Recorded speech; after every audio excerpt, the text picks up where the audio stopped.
как-нибудь. В чем не разберемся, то я объясню. Я Сергей Пархоменко. А суть событий по пятницам вечером с 9.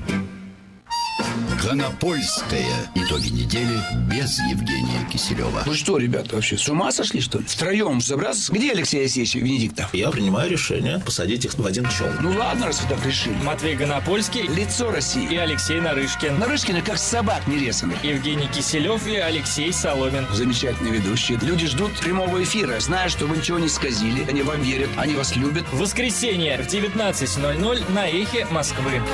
Это будет конфетка. В Уфе тоже есть люди, у которых есть особое мнение о том, что происходит. Более того, в Уфе есть люди, которые не боятся высказать его вслух. По будням, кроме пятницы, эти люди приходят на Эхо Москвы в Уфе и отвечают на ваши вопросы. Слушайте программу «Персонально ваш» с понедельника по четверг в 15:10. Персонально ваш. Здравствуйте, в эфире программа «Персонально ваш». У микрофона Максим Курников. И я напомню, что мы в прямом эфире, поэтому вы можете присылать свои вопросы на номер для СМС +7 927 24 10 51. Кстати, СМСки уже приходят, видимо, работают наши анонсы. У нас в гостях персонально ваш сегодня Юнир Кутвылгужин. Здравствуйте. Здравствуйте. Я напомню, что товарищ Кутвылгужин, первый секретарь Республиканского комитета КПРФ, и входит в Центральный комитет. Да, правильно? в состав Центрального комитета. Поэтому я вам буду задавать вопросы за всех коммунистов сегодня. Да, большая ответственность. Большая ответственность. Ну, давайте начнем с того, что близятся президентские выборы. Они уже через год. Понятно ли сегодня коммунистам, кто будет выдвигаться на президентские выборы? На сегодняшний день коммунистам нашей республики известно, что выборы состоятся в марте 2018 года. Это очень серьезное политическое событие будет в стране, ну и в том числе в республике. К этим выборам мы относимся очень осторожно и будем подходить со всех сторон подготовленными. Я имею в виду, что здесь главный вопрос будет состоять в том, что кого же политические партии будут выдвигать кандидатом в президенты Российской Федерации. Кого вы будете выдвигать? Сегодня я не могу сказать однозначно, что выдвинется такой-то кандидат.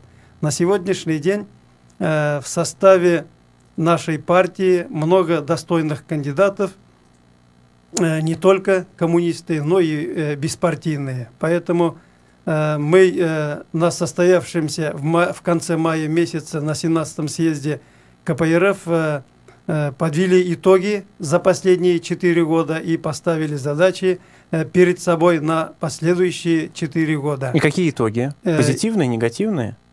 Конечно, для партии есть и позитив, и негатив. Здесь конкретно сказать, что 50 на 50 я не могу. Кто-то решался критиковать лидера КПРФ Геннадия Зюганова? Конечно, критика была у нас, и критика, и самокритика. Особенно до съезда состоялось у нас открытые совещания руководителей региональных отделений КПРФ, потом состоялись пленумы Центрального комитета и Центральной контрольно-ревизионной комиссии. Но какие настроения у вас лично, или, может быть, вы скажете за весь республиканский комитет? Вы бы выдвинули снова Зюганова или все-таки нужно новое лицо? Здесь пока я сказать не могу. Ну вот вы лично, как считаете, сегодня, вот на сегодняшний день? Лично мое отношение здесь надо сначала послушать мнение наших коммунистов, низовых партийных организаций, первичных отделений, местных отделений, а потом уже до второго этапа 17-го съезда мы проведем пленум, и на этом пленуме мы... Не поздно? Год до выборов? Нет. Меньше года до выборов осталось? Потому что здесь преждевременно говорить о ком-то, мы считаем, будет ошибочным, потому что... Да как же преждевременно? Если мы с вами вспомним вообще какие-то агитационные кампании, там, не знаю, что в других странах, что у нас в стране. Вон тот же Навальный уже сказал: я хочу, я буду. И начал вести агитационную кампанию. Ему разрешается властью, а сегодня мы законопослушные граждане, во-первых.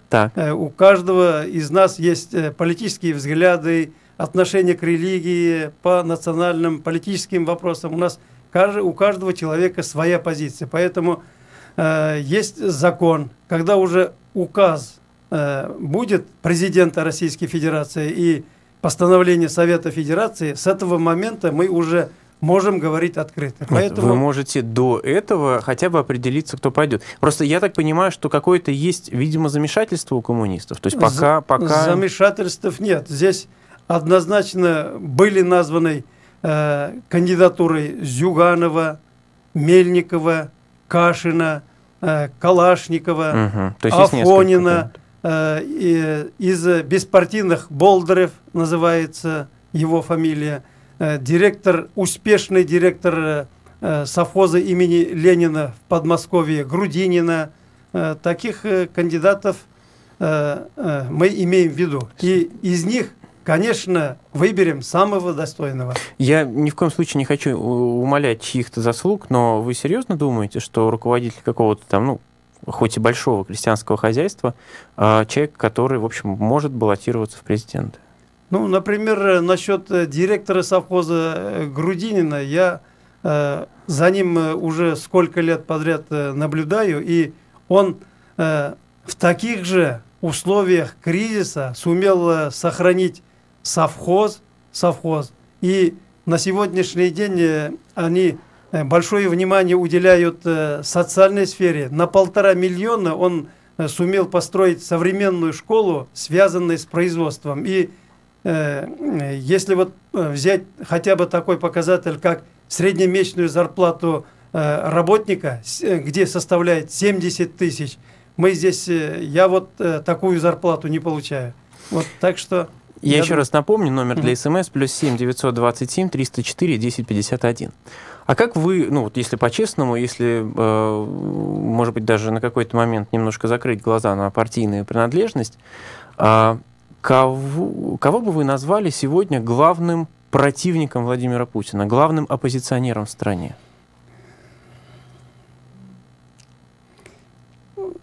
Сегодня назвать главного противника тоже... Главного оппозиционера, давайте так сформулируем. Сегодня каждый, скажем, индивидуальные кандидаты хотят себя показать оппозиционером, а фактически главными конкурентами в этой борьбе будут представители политических партий «Единая Россия», КПРФ, ЛДПР. Могу назвать 3 партии. Это кто участвует в гонке?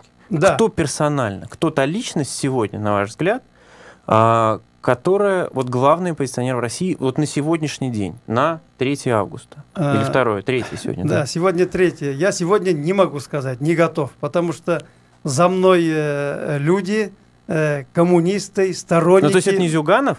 Я сегодня назвал ряд наших товарищей, кого можно предложить, а персонально сегодня я не готов сказать.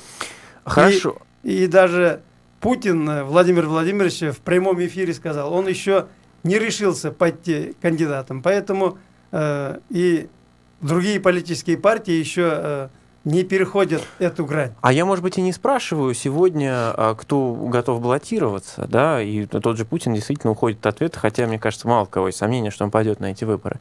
Я вас спросил, кто сегодня самый известный, да, кто сегодня оппозиционер номер 1. И именно поэтому удивляюсь, что вы не хотите отвечать на этот вопрос, даже, в общем, строго формально, да, как, например, Зюганов сказали бы, но вы почему-то его не называете. Потому что это... Большое радио «Эхо Москвы» пользуется авторитетом среди населения нашей республики, и многие радиослушатели могут разочароваться моим ответом. Поэтому хорошо, я понял. Я выражаю интересы республиканской партийной организации. Поэтому от себя я не могу сказать. Ну, вы наверняка смотрите на то, как вообще уже ведут себя и другие партии, и не только партии, но и тоже, например, штаб Алексея Навального, который открылся в Уфе, там проходят обыски и так далее. Вот вы, когда на это смотрите, у вас какие, скорее, чувства? Вы скорее сравниваете их с революционерами столетней давности, которых тоже, да, вот у нас, я хожу по Уфе и вижу эти таблички, вот здесь была встреча, там подпольная, здесь вот это было, здесь вот это было. Или вы их, вам ни в коем случае вы не сочувствуете тому, что у них проходят обыски, вы считаете, что правильно, так с ними и надо? К этим событиям я отношусь с таким, скажем, с такой позиции, что нельзя такие обыски проводить, скажем, беспочвенно, голословно.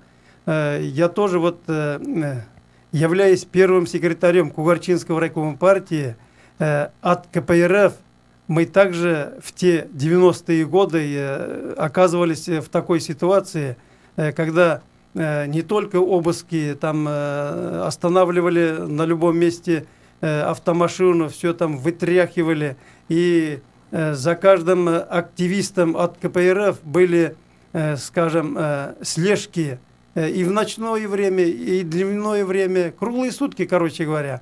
Это оказывает, скажем, психологическое давление не только на активиста, но и на членов семьи, на родных. И посторонние люди тоже начинают думать, что же это происходит. И ко мне ведь могут прийти. Поэтому я противник таких обысков. И если политическая партия или кандидат, который хочет выдвигаться в какую-то должность, на какую-то должность, он должен, во-первых, соблюдать действующее законодательство Российской Федерации, и органы власти, судебные, правоохранительные органы тоже должны соблюдать эти законы. Вот тогда у нас будет нормальное демократическое общество. Вы сказали о 90-х, вспомнили, а на ваш взгляд, это происходило здесь из-за тех местных властей, которые здесь были, или это происходило по всей стране, на ваш взгляд? Я считаю, по инициативе местных властей это происходит. Нашей республики, областей там в других регионах, краях и, скажем, автономных округах. То, что дается установка, скажем, от федеральной власти, здесь каким-то образом искажают и преподносят из своего уровня. Как Рустем Закиевич говорит, вы видите наши, скажем, поступки, решения со своей горки. Ну вот я имею в виду, они со своей горки также вот переоценивают и преподносят со своей точки зрения. То, что в советское время называлось перегибы на местах. Очень сильные перегибы, я бы сказал. Ну вот вы сравнили, да, так или иначе, вот 90-е, там, сегодняшние дни. А вот вы уже больше 20 лет находитесь в оппозиции. Вы работали здесь и при предыдущем руководителе республики, и при нынешнем. А чьи методы и чья работа вам нравится больше? Кто из них вот вам ближе по тому, что вот он делал на своем посту? Ушедший глава республики или действующий? На сегодняшний день я не поддерживаю ни первого, ни второго. Мне больше импонирует период советской власти, когда первым секретарем работал Шакиров Мисхат Закирович. Это понятно. Да. Ну, кстати говоря, господин Рахимов ведь когда-то тоже состоял в вашей партии. Да, конечно. Ну, конечно. В этом смысле он вам ближе или нет? По, значит, политическим взглядам, в то время, когда они состояли в рядах КПСС, и не только Рахимов, но и Путин, и Медведев, и все остальные являлись членами КПСС. А Хамитов был членом КПСС? Вот этого я просто не знаю. Конечно. Тоже конечно, был, да? Да. Ну, у меня к таким людям особые отношения. Я считаю, что они перевертыши. Сегодня за красных, завтра за белых. А послезавтра за кого они будут стоять, я затрудняюсь Ну, в сказать. общем, я не сомневался, что вам, конечно, советский период ближе по взглядам, но тем не менее, вот из этих двух руководителей, кто из них вам ближе? Ну, оценивая по практической деятельности, при первом президенте, конечно, больше мы видели результатов и в промышленности, в строительстве, и в сельском хозяйстве. Ну, при втором президенте или главе республики мы думаем, что,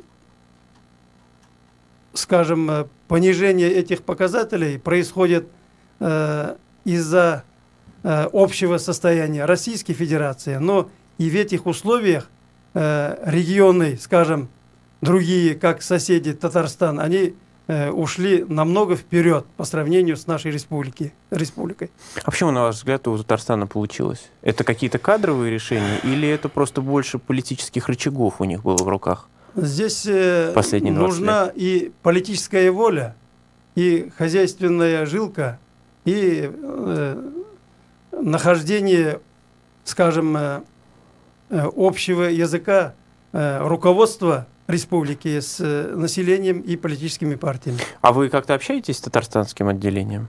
Конечно. А как они относятся к тому, что не продлевается договор? И вы как относитесь? Нужен ли специальный договор между Казанью, между Татарстаном и Российской Федерацией? Или пускай будет как все, как мы? Я думаю, что договор должен быть и между нашей республикой и федеральным центром, так и у Татарстана.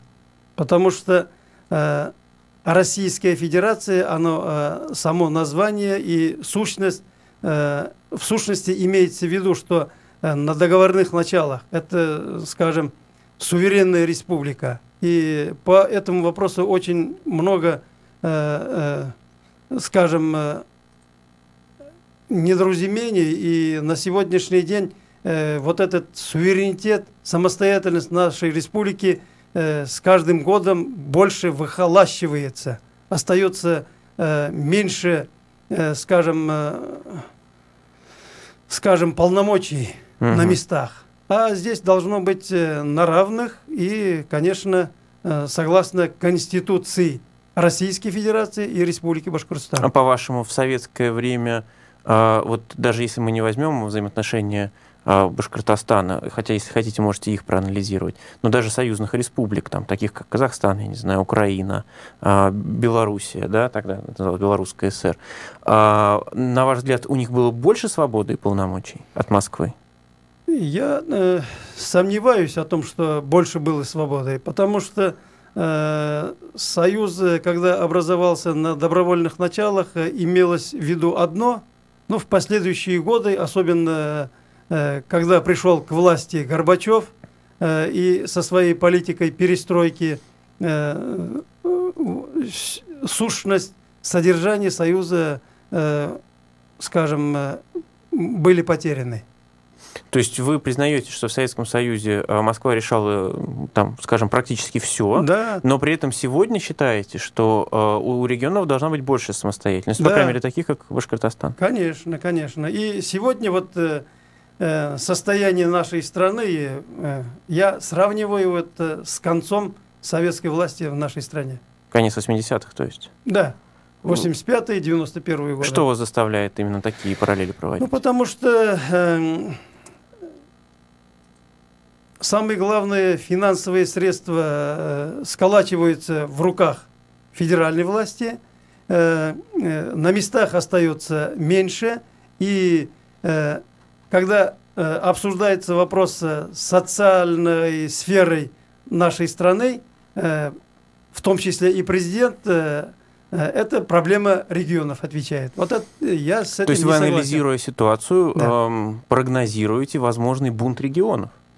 Я- Ну, бунт, может быть, это слишком жесткое Да. слово, но недовольство регионов, которое может привести к серьезному кризису политическому. Может быть, и недовольства не будет, но сама жизнь заставляет вот это признать. Потому что больше, ну, с каждым годом долгов у регионов растут, а возможности решать у них нету, потому что все забирает центр. Мы сейчас прервемся на московские новости. Сразу после московских новостей мы вернемся в студию. Я напомню, что у нас в гостях Юнир Кутлугужин, первый секретарь Республиканского комитета КПРФ, депутат городского совета, кстати говоря, и нам тут слушатели об этом тоже напоминают. Я напомню, что вы можете задавать свои вопросы ему на номер +7 927 304 10 51. Никакого секрета. Мы говорим все, что знаешь.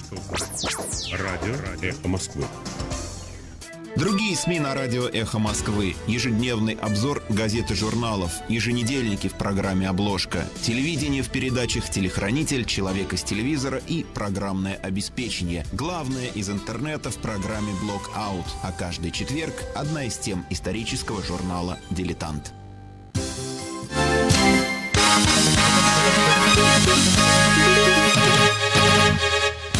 13 часов 30 минут в Москве. Краткий выпуск новостей в эфире «Эхо». Добрый день. Политика Алексея Навального, главу его предвыборного штаба Леонида Волкова и московского координатора Николая Ляскина вызвали в полицию из-за раздачи листовок и газет в рамках агитационной кампании 8 и 9 июля. Как рассказал Волков в эфире «Эхо», мэрия посчитала это незаконным массовым мероприятием, а Навального, Ляскина и самого Волкова, соответственно, организаторами этого мероприятия. Всем грозит до 30 суток административного ареста. Волков называет это неприкрытым политическим преследованием. В Кремле знают о ситуации с выдворением из России журналиста «Новой газеты» гражданина Узбекистана Худайбердина Нурматова, сказал журналистам пресс-секретарь президента Дмитрий Песков. По его словам, ситуация очень сложная, есть некоторые факторы, на которые нельзя закрыть глаза. Акции в поддержку журналиста «Новой газеты» пройдут сегодня в Москве, Петербурге и Берлине. В столице будут пикетировать администрацию президента, рассказала «Эхо» представитель профсоюза журналистов Александра Елагина. Журналисты придут к администрации президента, начнут пикеты около 4 часов вечера и продолжат до тех пор, пока не иссякнет поток. Сейчас в группе на Фейсбуке журналистов около 500, насколько я помню. Также пикет планируется в Петербурге, в Берлине у посольства России и в Дании, насколько я знаю. Из Дании написал один человек, который добровольно хочет выйти и поучаствовать в этом всем. В Германии там собирается какая-то инициативная группа. Я так понимаю, что это не один человек. Басманный суд Москвы принял решение выдворить из России Худайбердина Нурматова в связи с тем, что он нарушил режим пребывания в стране. Сам Нурматов заявил в суде, что не может вернуться в Узбекистан, так как подвергается преследованию в этой стране. Нескольким сотрудникам аэропорта Каира предъявлены обвинения в намеренном отключении электричества. Власти страны создали специальную комиссию для расследования. В парламенте обратили внимание на то, что отключение произошло во время визита российской делегации в аэропорт. Власти считают, что это диверсия, цель которой помешать восстановлению авиасообщения с Россией и нанести удар по туристическому имиджу Египта. В аэропорту Каира не было электричества примерно 2 часа. Это привело к задержкам международных и внутренних рейсов. Кроме того, была нарушена работа системы безопасности. В Москве с сегодняшнего дня работают более 250 бахчевых развалов. Цены на арбузы начинаются от 20-30 рублей за килограмм. В департаменте торговли уточнили, что арбузы в Москву поставляются из Краснодарского края, Ростовской и Астраханской областей, а также из Дагестана. Столичные власти призывают москвичей покупать арбузы только в легальных торговых точках. Проверки качества продукции в таких местах проводятся еженедельно. В Москве сегодня кратковременный дождь, с местами гроза и плюс 25-27. Ирина Меркулова, служба информации, «Эхо Москвы». Реклама. По понедельникам после 14:30 в студию «Эхо Москвы» в Уфе приходят те, кто хочет сделать наш город красивее. Слушайте совместную программу «Эхо» и Центра современного искусства «Облака» «Парк искусств». Ведет программу Валериан Гагин. Телефон рекламной службы «Эхо Москвы» в Уфе 216 35 99. Будет реклама, будет и эхо. На то мы и партнеры. В Уфе тоже есть люди, у которых есть особое мнение о том, что происходит. Более того, в Уфе есть люди, которые не боятся высказать его вслух. По будням, кроме пятницы, эти люди приходят на «Эхо Москвы» в Уфе и отвечают на ваши вопросы. Слушайте программу «Персонально ваш» с понедельника по четверг в 15:10. Персонально ваш. Продолжаем программу «Персонально ваш». Я напомню, что «Персонально ваш» сегодня Юнир Кутулугужин, первый секретарь республиканского комитета КПРФ и депутат городского совета. И я напомню, что Юнир Кутулугужин входит в Совет Центрального комитета. Член Совета Центрального комитета партии. Я, знаете, что скажу? Очень много смс приходит. Еще раз напомню номер. +7 927 304 10 51. Я начну сейчас смс, а потом перейду к тем вопросам, которые я запланировал, потому что я боюсь просто все не успеть. Владимир спрашивает вас. Добрый день. Не является ли пакет недавно принятых американских санкций против России слишком мягким? Может, стоило полностью запретить экспорт энергоресурсов и заморозить все финансовые активы, находящиеся за рубежом? Я не знаю, как вы относитесь к тому, что против нас вводят санкции, но мы ответные тоже вводим. Но наверняка, я это уже от себя добавляю, ухудшение как раз наших взаимоотношений, и эти санкции, они ухудшат экономическое состояние в России. А экономическое состояние в России, если ухудшится, наверняка больше людей будет голосовать за КПРФ. Помните, как у Ленина, чем хуже, тем лучше? Я, например, не поддерживаю такую позицию, а вообще к санкциям надо относиться реально. То, что приняли они антироссийские санкции, это, конечно, одномоментно или, скажем, короткое время отразится на состоянии нашей страны, но мы не должны ориентироваться на соседние страны, Европу, Соединенные Штаты Америки. Для того, чтобы чувствовать себя самостоятельными, решительными, надо укреплять экономику внутри страны. Игорь Григорьевич, вот вы говорите антироссийские санкции. И, наверное, многие люди действительно так воспринимают. Но вот если вдуматься, на ваш взгляд, это все-таки антироссийские санкции или это санкции против окружения Владимира Путина, против олигархата российского? Сегодня надо признать, что олигархат, как вы назвали, 10% богатых сегодня владеют 90% собственности Российской Федерации. Если они направлены против наших олигархов, это в обязательном порядке отразится в жизни нашей страны. Поэтому я отношусь вот с такой позиции. И в этой ситуации вы скорее будете на стороне олигархов, чем на стороне тех, кто вводит против них санкции? Ну, то есть, потому что у них там, я не знаю, как раз и все имущество страны. Сегодня позиция... Мне казалось, что люди, которые выступают как раз за социалистические ценности, они как раз должны приветствовать такие санкции, нет? Сегодня позиция нашей партии такая, что на 17-м съезде еще раз мы подтвердили свою программу о том, чтобы природные ресурсы, богатства, они должны служить народу. Вот. Это во-первых.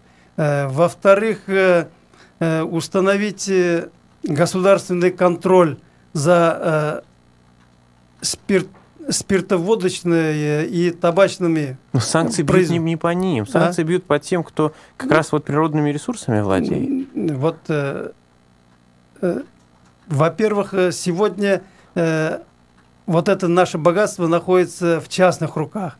То есть, с точки зрения нашей партии, надо отменить законными способами и перевести в общенародную государственную собственность. И я вот, знаете, взять под контроль вот спиртоводочные и табачные изделия. И третий вопрос, на который мы обращаем внимание, это введение шкалы прогрессивного налогообложения. Я понимаю, что вы параллельно говорите о программе КПРФ, и это, наверное, правильно с некоторой точки зрения, но тем не менее, я слышу, у вас так или иначе звучат такие патриотические фразы, такие лозунги, которые отвечают скорее национальным интересам страны, а не интересам какого-то класса. Ну, да? Конечно, да. Вот я поэтому хочу понять, для вас сегодня что важнее? Вот такая патриотическая позиция или социалистическая позиция? Вы же понимаете, что когда вы говорите, я лучше встану вместе с олигархом против Запада, чем встану с Западом против олигарха, вы классовые интересы подчиняете интересам, наверное, патриотическим. Что для вас сегодня важнее? Я считаю, что патриотизм и социализм, они взаимосвязаны, поэтому и то, и другое. Когда как? Вы знаете, вот в войне в Первой мировой, мне кажется, Ленин занимал очень непатриотическую позицию. Да, говорят, что чем хуже состояние дел в России, тем больше шансов у нас взять власть. С этим я в начале своего начала ответа сказал, что не совсем согласен вот с такой позицией. Но сегодня вы хотите сказать, что мы мы поддержали бы олигархов. Я не знаю, но получается нет, сейчас так. Нет. Мы, во-первых, за полную экономическую, социальную, финансовую самостоятельность нашей страны, и параллельно руководство страны должны в корне изменить социально-экономический курс. Вот в этом мы видим выхода нашей страны из кризиса. И тогда никакие санкции на нас не повлияют. Вы сказали, вот как раз, когда описывали, к чему нужно стремиться России сегодня, вы сказали то, что не нужно обращать внимание на соседей, нужно выстраивать все с опорой на собственные силы. А это, в общем, напоминает в том числе, например, северокорейскую модель. Вот интересно, для сегодняшнего российского коммуниста, причем высокопоставленного российского коммуниста, какая модель ближе? Вот вам ближе? Это скорее давайте две крайности возьмем, да, скорее американская или скорее северокорейская? Что бы вы хотели здесь, в России, построить? Что-то больше похоже на США или что-то больше похоже на Северную Корею? У нас в России американская модель не подходит, и северокорейская тоже не подходит. Я понимаю, да, но вот что ближе к вашему идеалу государства, то или другое? Ни то, ни другое. У нас будет российское, советское, социалистическое. Уходите от ответа. Хорошо, но я все-таки хотел, чтобы вы выбрали что-то, что ближе вам, по крайней мере, по духу. Мы не должны ориентироваться на соседей. Хорошо. Но если мы не должны ориентироваться на соседей, то это скорее Северная Корея, потому что это они как раз говорят, что мы с опорой на собственные силы. Дмитрий спрашивает вас, как депутата городского совета. Как будет решаться проблема ливневых канализаций в Уфе? Ведь скоро осень. Ну, понятно, что депутаты не отвечают напрямую за это, да? Но в целом, это сегодня повестка городского совета? Или городской совет на эту тему пока не готов что-то там рассматривать? Все, что происходит в городе, каждый депутат и совет городского округа отвечает за это дело. Поэтому мы на своих заседаниях комиссий, на сессиях эти вопросы, мы думаем, что будем решать. Но по Ливневке слышно что-то или нет пока? По Ливневке что-то слышно или нет? По Ливневке мы уже, скажем, вот июль месяц еще не собирались. Но сегодня мы видим, что в городе такая работа проводится, плановая. Я думаю, что администрация города ведет правильную работу. Если какие-то недостатки будут, жители имеют право обратиться, и мы на их обращение будем реагировать. Нина спрашивает вас, нужна ли Уфе улица имени Сергея Довлатова? Ну, это есть комиссии при горсовете. Надо обращаться туда. Ну, вы лично скорее сторонник или противник улицы Сергея Довлатова? Писателя, который эмигрировал, причем, в советское время, который, тем не менее, один из, наверное, самых известных российских писателей сегодня. Вот он жил в Уфе в своем детстве. Вот нужно или не нужно? Тем более, родился он буквально на перекрестке улиц сегодняшних Коммунистической и Гоголя. Прям недалеко. Вот как раз Коммунистическую, если предложат переименовать Довлатова. Как вы к этому отнесетесь? Надо все предложения обсуждать, рассматривать и потом принимать решения. Ну, вы лично скорее сторонник, или вы как-то спокойно относитесь к этому писателю и не считаете, что нужно его именем что-то называть? Я говорю, вот надо провести опрос населения. Как люди решат? Да. Хорошо. Да. Алина спрашивает вас, что сейчас с памятником Сталину? Собрали ли вы необходимое количество подписей? На сегодняшний день мы собрали 1500 подписей. Это, конечно, мало. Мы ставим задачу не менее 10 тысяч собрать. И сегодня идет сбор денежных средств. 50 тысяч собрали. Работа ведется.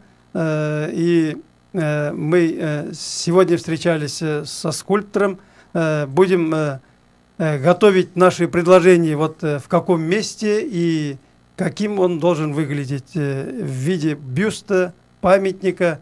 Ну, все будет зависеть от наших собранных денежных средств, подписей и отношения местной власти. Юрий Григорьевич, а почему Сталин? Сталин... Вот, почему не Хрущев? Почему не Брежнев? Почему не Андропов, в конце концов? Среди руководителей, скажем, последних 200 лет Российской Федерации самое большое развитие и в корне изменилась жизнь в лучшую сторону – это при советской власти и именно в период руководства страной Сталиным. И по данным Левада-центра, среди политиков, руководителей стран мира в 20 веке Сталин вышел на первое место. Считаю ваше утверждение спорным, не буду просто сейчас спорить, да, но я, знаете, что хочу спросить? Вы ведь себя наверняка считаете наследником КПСС, да, а до этого ВКПБ. Правильно же? Конечно, КПРФ, наследники да. Мы КПСС, же преемники да. КПРФ, да. Вот буквально сегодня делали программу по истории, записывали, и как раз мой соведущий Салават Хамидуллин рассказывал о том, как расстреляли первого секретаря Республиканского комитета, тогда еще ВКПБ, здесь, в Уфе. Вот вас это, вот вы занимаете сейчас, по сути, должность, да, тех людей, которые пострадали от репрессий. Вот вас это не трогает? Все трогает, и это трогает. Но здесь сейчас я сказать, что в то время правильно поступили, я не могу, или неправильно поступили. Но через столько-то времени и нас могут также, скажем, нам тоже давать оценку. Вот были такие люди, вот так. Будут, да. Именно поэтому не нужно никого расстреливать, правда? Чтобы потом не заслужить от потомков какого-нибудь позорного ярлыка. Ну, здесь суть дела я не знаю, поэтому сегодня... Но мы прекрасно сами понимаем, что это были массовые репрессии. Ну, с этим вот я не согласен. Массовых репрессий не было. Если вот сравнивать, скажем... Что вас может убедить в том, что они были? Есть ли какое-то вот что-то, что может вас в этом убедить? Потому что об этом написано уже там, тысячи книг, если не больше, если не десятки тысяч. Приведены куча документов. Но вас это не убеждает. Что вас может убедить? Нет, здесь факты нужны. Даже, так есть они. Ну, все равно вот в период репрессий мало было убито людей, скажем, как после развала Советского Союза. Почти вот я вот хочу отметить, что после развала Союза в течение, скажем, 15 лет почти ежегодно население уменьшалось у нас около 1 миллиона людей. А в те годы население росло, детей стало больше, и развитие шло всесторонне. Вас не пугает, что на памятнике Сталину так реагируют, обливают краской и так далее? Вы ведь, по сути, установите объект, который будет становиться предметом конфликтов. Я думаю, что нет. Большинство народа поддержит.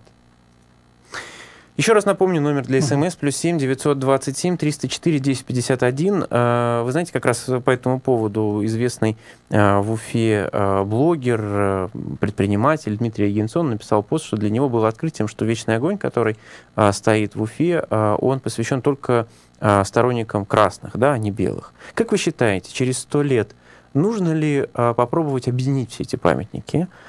И если там, где есть упоминание красных, поставить упоминание белых. И наоборот, там, где есть, например, ну, не знаю, Колчак, там рядом поставить красных. Попробовать достичь такого примирения и взаимного прощения. Или не время?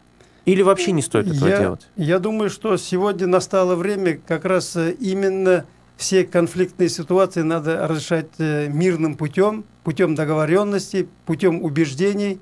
И все случаи жизни, скажем, вот вечный огонь, посвященный там именно красным, ну, со временем, если мы не сумеем пересмотреть, последующие поколения, я думаю, что пересмотрят и примут правильное решение. Сегодня, на ваш взгляд, стоит вот к этому вечному огню добавить имена тех, кто погиб со стороны белых? Или для вас это пока неприемлемо? Ну, на сегодняшний день я не готов принять такое предложение. Почему? Потому что именно там вечный огонь установлен в честь перечисленных, скажем, фамилий, полководцев и так далее. Сегодня, я думаю, что надо сохранить спокойствие и спокойно, и, скажем, так относиться к случившимся. А если какие-то другие предложения будут поступать, я думаю, что они будут рассмотрены и приняты нормальные, хорошие решения, которые устроят и всего населения нашей республики. Еще одна серьезная тема, о которой хочется успеть поговорить. Дело в том, что на этой неделе стало известно о погибшем гражданине России, который из Башкортостана. Там не совсем ясно, где он все-таки погиб. Судя по всему, в Сирии. Но есть данные, по крайней мере, его мать уверена, что он погиб на территории там, ДНР, ЛНР. Но вот, тем не менее, вот, судя по всему, он погиб в Сирии. Он при этом, скорее всего, не являлся военнослужащим. Это так называемые частные военные компании. Как коммунисты сегодня относятся к частным военным компаниям, которые ведут войны за пределами Российской Федерации в интересах Российской Федерации? Я отношусь к этому вопросу отрицательно. Нам не надо разводить такие военные группировки, во-первых.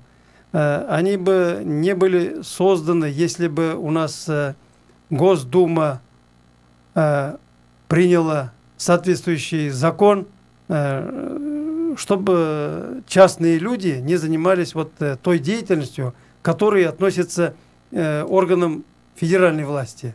Здесь есть у нас Министерство обороны Российской Федерации, пусть они занимаются, и тем более зарубежные такие выходки, походы, я считаю, что это неправильно. А как вы относитесь к так называемым добровольцам, которые едут воевать, ну, например, на территории Донбасса? Причина образования добровольцев я вижу в другом. Нету работы, нету дохода. Люди вынуждены идти на такой крайний шаг, даже зная о том, что его ждет смерть. А здесь дети, семья, родные. Поэтому наших людей настраивать надо на мирный труд и у себя на родине, а не искать свое счастье где-то в горячих точках и за рубежом. А в целом внешняя политика, которая сегодня идет, вот, например, касательно Сирии, вы ее скорее поддерживаете или скорее нет? Знаете, как по регионам сейчас собирают подписи, ну, это, правда, партия «Яблоко» делает, но, тем не менее, если мы уберем, опять же, какие-то, да, политические окраски оттуда, они собирают за вывод войск, российских войск из Сирии, за прекращение участия в этом конфликте. Вы бы скорее подписались под таким обращением или нет? Вы считаете, что это необходимая для нашей страны там операция? На сегодняшний день наша партия занимает такую позицию, что это необходимость присутствия наших вооруженных сил в Сирии. Почему? Потому что сегодня Соединенные Штаты Америки хотят установить мировое господство в мировом масштабе, и поэтому сколько, скажем, они создавали конфликтных военных ситуаций в Европе, на Ближнем Востоке, Сирия, это недалеко находится от наших границ, поэтому здесь мы, КПРФ выступает за поддержку руководства страны в этом вопросе, и поэтому я считаю, что законные вооруженные силы, они выполняют наш интернациональный долг. Если говорить тогда о том, какая аргументация, да, была этими яблочниками использована, я просто как раз специально понаблюдал, как они собирают эти подписи, они как раз убеждали людей, рассказывая, как много тратится каждый день, то есть сотни миллионов рублей уходят ежедневно на эту войну. И, в общем-то, депутаты Госдумы, например, они принимают решение, за что голосовать. Повышать расходы на здравоохранение или на оборону. Вот вы как считаете, правильно ли сегодня делается выбор в пользу обороны, а не в пользу здравоохранения? Сегодня, чтобы развивались мы всесторонне, и оборона, и здравоохранение, и образование должны получать больше государственной поддержки. Поэтому мы должны укреплять экономику нашей страны, повышать благосостояние каждого гражданина, каждой семьи нашей страны. И сегодня, не поддерживая оборону, мы можем остаться в тяжелом положении. То есть вы поддерживаете Государственную Думу, которая ставит военные действия в Сирии выше, чем, например, там, расходы на скорую помощь? Здесь, может быть, не надо говорить о том, что... Ну как, фактически так и выходит. Я вот знаю, вот по информации Геннадия Андреевича, даже в этом году планируется проект бюджета на следующий год сокращение на Министерство обороны, на вооруженные силы. Это говорит Потому о том, что на все сокращается. Да, на все сокращается. Но на то сокращается меньше, чем на здравоохранение. Да, например. к сожалению, так. Сегодня мы К должны... сожалению, вы же говорите, что это необходимая война. Необходимость есть такая. Если мы и в этом вопросе покажем свою беззубость, то уже, как вы знаете, на границах нашей страны с запада уже находятся войска НАТО. Поэтому... Вот вы просто так говорите, что мы показываем там зубы, да? Кому? Мы же там вроде как вместе с американцами воюем против ИГИЛ. Или у вас другое впечатление? На словах они говорят одно, но делают другое. Американцы. А мы? А мы говорим и делаем. То есть, на ваш взгляд, мы там соревнуемся с Америкой? Ну, соревноваться не стоит. Хорошо, как тогда? Противостоим ей там? На уровне президентов есть понимание, но уже ниже, там уже другая политика, мне кажется, вот так. На ваш взгляд, люди, которые пойдут голосовать на выборах в следующем году, на выборах президента, да, закруглим с вами, на то, с чего начинали, они будут интересоваться внешними проблемами, они будут, на них это действует, вот они включают телевизор, круглые сутки смотрят про Сирию, про Украину, или они будут смотреть на то, какие цены в магазине, какие им счета приходят, какие у них зарплаты? Во-первых, любого избирателя будут касаться внутренней проблемы: зарплата, работа, жилье, ЖКХ, цены на продукты и товары первой необходимости. Это в первую очередь. Ну, внешняя политика, конечно, тоже коснется. Если мы дальше будем продолжать в таком же духе вести страну, то впереди могут ждать большие трудности. Поэтому Геннадий Андреевич говорит о том, что руководство страны должно слушать, слышать и принимать реальные решения по изменению социально-экономического курса нашей страны. Вы сказали, что сегодняшняя ситуация очень сильно напоминает вам конец 80-х и времена распада Советского Союза. Значит ли это, что сейчас вы видите, что будут какие-то изменения, вполне возможно, революционные? Вы готовитесь к реваншу? Может быть, я выразился не так, скажем, точно, но это мое личное мнение. Поэтому здесь реванша никто не строит и не ожидает, поэтому мы за мирное развитие, за мирный труд и реально делать своевременные выводы. Это был первый секретарь Республиканского комитета КПРФ Юнир Куталгужин. До свидания. Всего доброго. В полном контакте с информацией. Эхо Москвы. Эхо Москвы в Уфе и проуфу.ру представляет рубрику «Говорим по-башкирски». Мед. Бал. Поставлять мед. Бал еберу. Поставлять мед. Бал еберу. Глава Башкирии заявил о готовности поставлять мед в Индонезию.